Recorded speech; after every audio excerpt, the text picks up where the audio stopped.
En Haute-Savoie, c'est un vaste réseau de la mafia italienne qui a été démantelé, la redoutable 'Ndrangheta calabraise. 5 membres d'une même famille sont soupçonnés d'avoir blanchi des millions d'euros via des pizzerias, des restaurants ouverts 7 jours sur 7 et très appréciés visiblement des habitants de la région.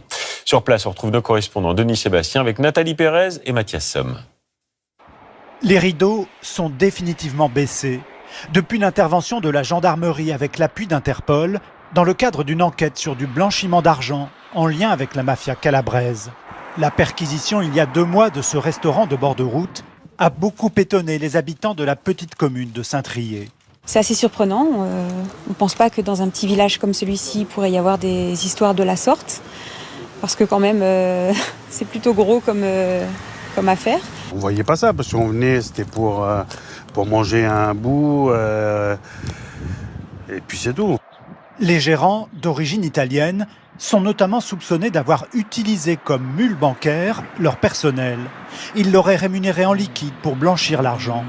Les riverains avaient remarqué que les employés, parfois en situation précaire, ne restaient jamais très longtemps. Et il y en a qui dormaient dans les voitures. Et ça changeait beaucoup.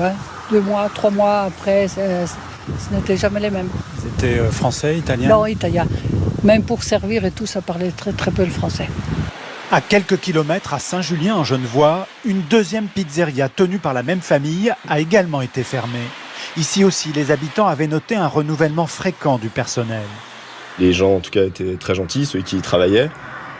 Le seul truc, c'est que c'est vrai qu'on voyait toujours un petit peu des personnes différentes qui y travaillaient de semaine en semaine.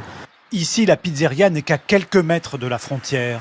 Les élus de la commune y voient une explication à l'implantation de ces restaurants particuliers. La proximité avec la Suisse, proximité avec l'Italie, parce qu'on n'est pas très loin de Chamonix, du Mont Blanc. Et puis voilà, la situation de la Haute-Savoie, qui est un département qui se développe énormément au niveau économie.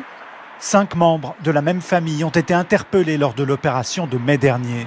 Pour l'instant, ces personnes nient appartenir à la mafia italienne et avoir blanchi de l'argent.